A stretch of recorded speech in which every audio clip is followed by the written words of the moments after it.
The largest unreinforced concrete dome in the world is on the Pantheon. It's not a modern marvel, but rather an ancient Roman temple built almost 2,000 years ago.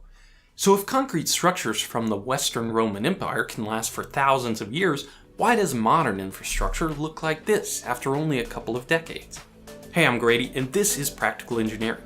On today's episode, we're taking a look at the factors that affect design life of concrete.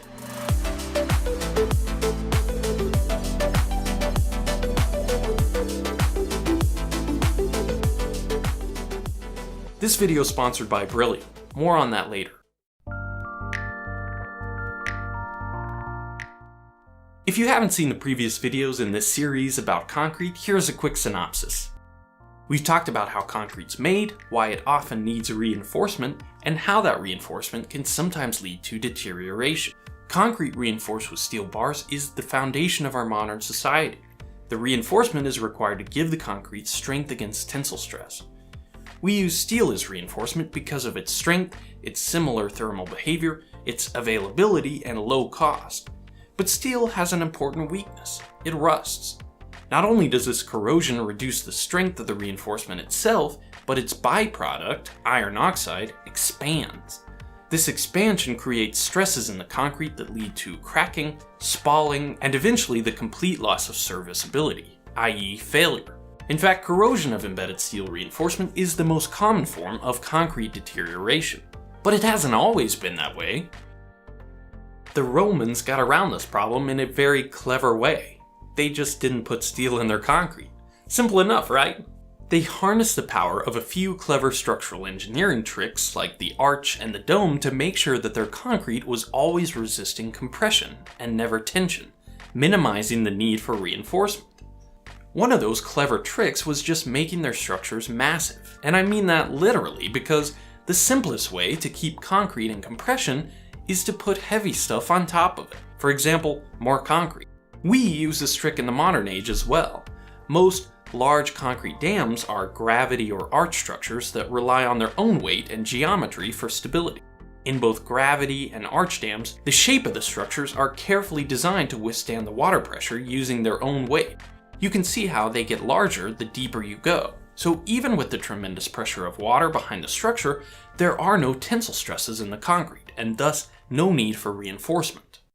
But lack of steel reinforcement isn't the only potential reason that Roman concrete structures have lasted for so long.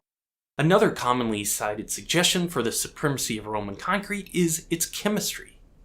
Maybe they just had a better recipe for their concrete that somehow got lost over time, and now those of us in the modern era are fated to live with substandard infrastructure. In fact, in 2017, scientists found that indeed the combination of seawater and volcanic ash used in ancient Roman concrete structures can create extremely durable minerals that aren't normally found in modern concrete. But that's not to say that we can't make resilient concrete in this modern age. In fact, the science of concrete recipes, also known as mixed design, has advanced to levels a Roman engineer could only dream of. One of the most basic, but also most important factors in concrete's chemistry is the ratio of water to cement. I did an experiment in a previous video that showed how concrete strength goes down as you add more water. Extra water dilutes the cement paste in the mix and weakens the concrete as it cures. The Romans knew about the importance of this water to cement ratio. In historical manuscripts, Roman architects describe their process of mixing concrete to have as little water as possible and then pounding it into place using special tamping tools. Interestingly enough, we have a modern process that closely mimics that of the ancient Romans. Roller compacted concrete uses similar ingredients to conventional concrete, but with much less water, creating a very dry mix. Rather than flowing into place like a liquid, RCC is handled using earth-moving equipment, then compacted into place using vibratory rollers like pavement. RCC mixes also usually include ash, another similarity to Roman concrete.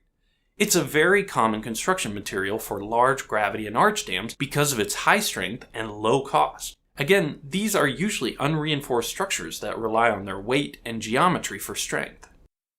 But not everything can be so massive that it doesn't experience any tensile stress.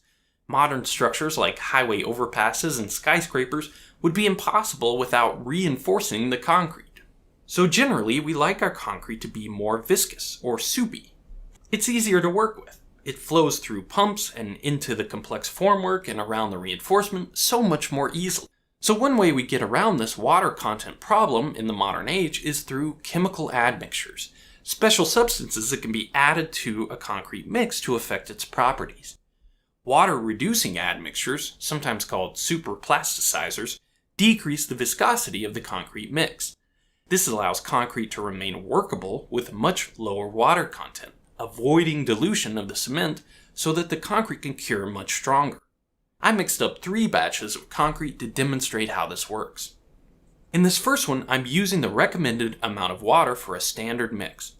Notice how the concrete flows nicely into the mold without much need for agitation or compaction. After a week of curing, I put the sample under the hydraulic press to see how much pressure it can withstand before breaking. This is a fairly standard test for concrete strength, but I'm not running a testing lab in my garage, so take these numbers with a grain of salt. The sample breaks at around 2000 psi, or 14 megapascals, a relatively average compressive strength for 7-day-old concrete. For the next batch, I added a lot less water. You can see that the mix is much less workable. It doesn't flow at all. It takes a lot of work to compact it into the mold. However, after a week of curing, the sample is much stronger than the first mix. It didn't break until I almost maxed out my press at 3000 psi, or 21 megapascals. For this final batch, I used the exact same amount of water as the previous mix. You can see it doesn't flow at all. It would be impossible to use this in any complicated formwork or around reinforcement. But watch what happens when I add the superplasticizer. Just a tiny amount of this powder is all it takes, and all of a sudden, the concrete flows easily in my hand.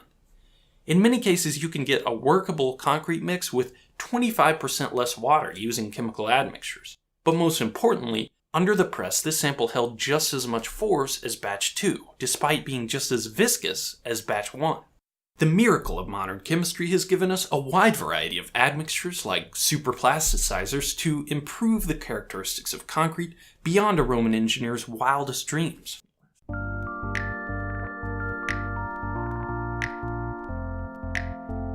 So why does it seem that our concrete doesn't last nearly as long as it should? It's a complicated question, but one answer is economics. There's a famous quote that says anyone can design a bridge that stands, but it takes an engineer to design one that barely stands.